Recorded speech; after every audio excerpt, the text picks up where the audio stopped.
आपल्याला आलेले काही अनुभव आयुष्यभर आठवत राहतात. ते आठवले की अंगावर काटे येतात. तसाच आज एक नवीन अनुभव घेऊन आलोय.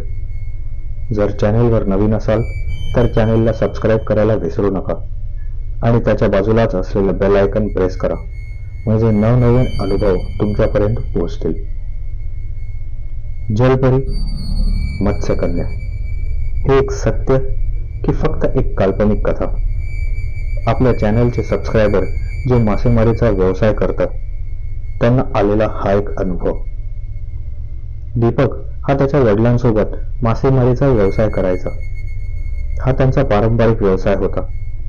तो सकाळी कॉलेज करून दुपारी मासे विकायचा आणि रात्री बोटीत झोपायला जायचा. दीपक आणि त्याचे 2 मित्र रोज बोटीवर झोपायला जायचे. एक दिवस दीपक बोटीवर पोहोचला. काही वेळाने त्याच्याबरोबर बोटीवर राहणाऱ्या मित्रांनी त्याला कॉल करून सांगितले की आज आम्ही बोटीवर झोपायला नाही येत आहोत. म्हणून दीपक आता बोटीवर एकटाच होता. दीपकने पुस्तके काढून अभ्यास करायला सुरुवात केली. काही वेळाने साधारण रात्रीचे 1:30 ते 2च्या सुमारास त्याला समुद्रातून कोणी ओरडत असल्याचा भास झाला.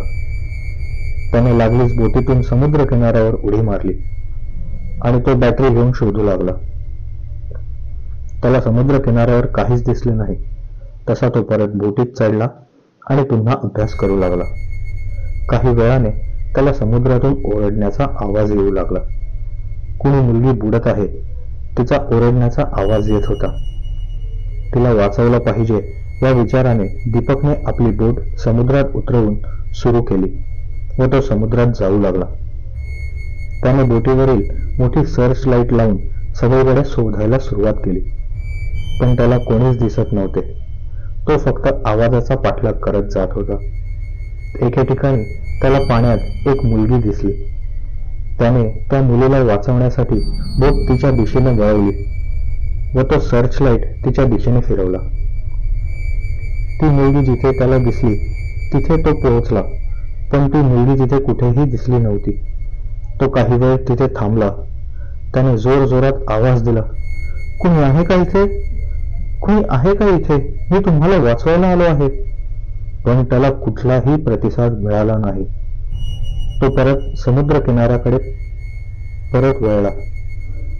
आता 2 वेळा पुन्हा तसा ओरडण्याचा आवाज येत होता, पण तोही घाबरला होता. त्याने मागे न बघता समुद्र किनारा गाठला. सकाळी तो घरी आला आणि त्याने त्याच्या वडिलांना घडलेली घटना सांगितली. वडिलांनी त्याला सांगितलं, पुन्हा असे आवाज आले तर लक्ष नको देऊस. दीपक तरुण होता, फक्त 16 ते 18 वर्षाचा युवक. त्याने वडिलांच्या बोलण्याकडे दुर्लक्ष केलं आणि त्याच्या मनात हेच चालू होतं की आपण त्या बुडणाऱ्या मुलीला वाचवू शकलो नाही. तो बेचैन होता. एक दिवस निघून गेला. त्या रात्री त्याला काही जाणवलं नाही. तो दुसऱ्या रात्री पुन्हा आपल्या बोटीत झोपायला गेला. तेव्हा त्याला परत तोच ओरडण्याचा आवाज येऊ लागला. त्याने यावेळेस बोटीतून उभा राहून बॅटरी समुद्रात मारली तर त्याला एक मुलगी बुडताना दिसली. त्याने जराही वेळ न घालवता आपली बोट त्या दिशेने काढली. तो तिथपर्यंत पोहोचला तर ती मुलगी त्याला आणखीन पुढे दिसली. तसा तो बोट तिच्या दिशेने नेऊ लागला. तो त्या मुलीजवळ पोहोचला.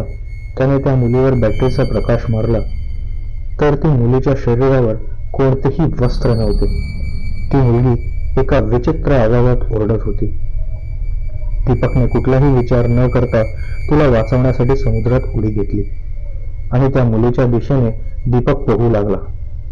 पण ती मुलगी दीपकला त्या ठिकाणी दिसलीच नाही. दीपक पुन्हा बोटीत चढून किनाऱ्यावर आला. दीपकने सकाळ होण्याची वाट न बघता किनाऱ्यावर पोहोचून त्याने घर गाठले व वडिलांना सगळा प्रकार सांगितला.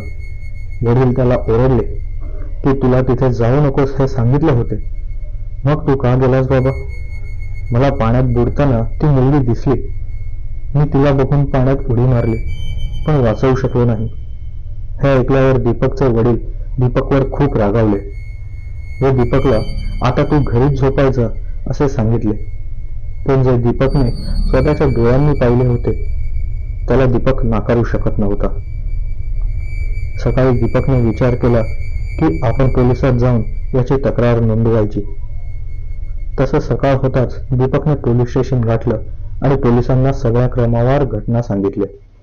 पोलिसांनीही त्याच्या समुद्रगस्त पथकाला कळवलं आणि स्विमर बोलावून त्याच रात्री पाण्यात बुडलेल्या मुलीचा शोधण्याचा ठरवलं.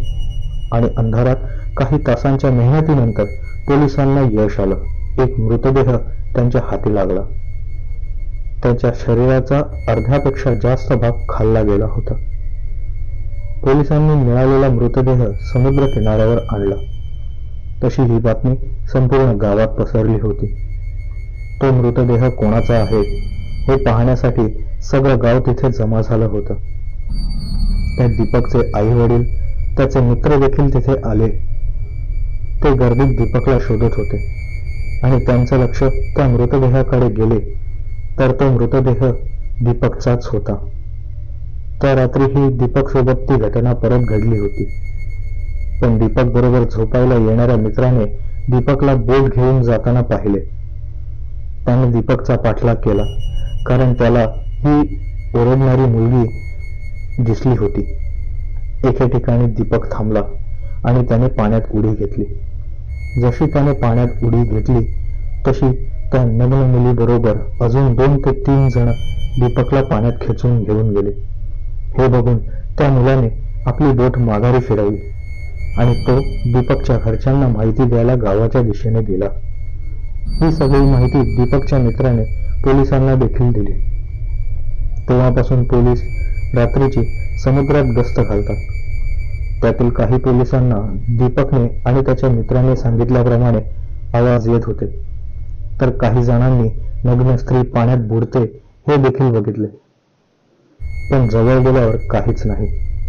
पोलिसांना दीपक प्रमाणेच काही मृतदेह मिळाले. त्यांचे शरीर देखील अर्धवट खाल्लेले होते तर काहींचे पूर्ण खाल्लेले होते. काही मासेमारी करणारे आजही सांगतात समुद्राच्या खूप आत भागात गेल्यावर त्यांना असे आवाज ऐकू आले आहेत. त्यातल्या काही लोकांचं हे म्हणणं आहे की त्यांनी जलपरी म्हणजेच मत्स्यकन्या बघितल्या आहेत, ज्यांचे अर्धे शरीर हे स्त्रीचे व अर्धे शरीर मासाचे असते.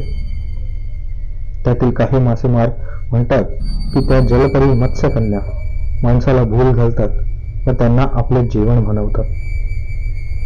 जलपरी वास्तव्य आहेत की नाही माहिती नाही, पण आपल्याला YouTube आणि Instagramवर असेच अनुभव आलेले व्हिडिओ पाहायला मिळतात, ज्यात जलपरी मत्स्यकन्या असल्याचा दावा केला जातो.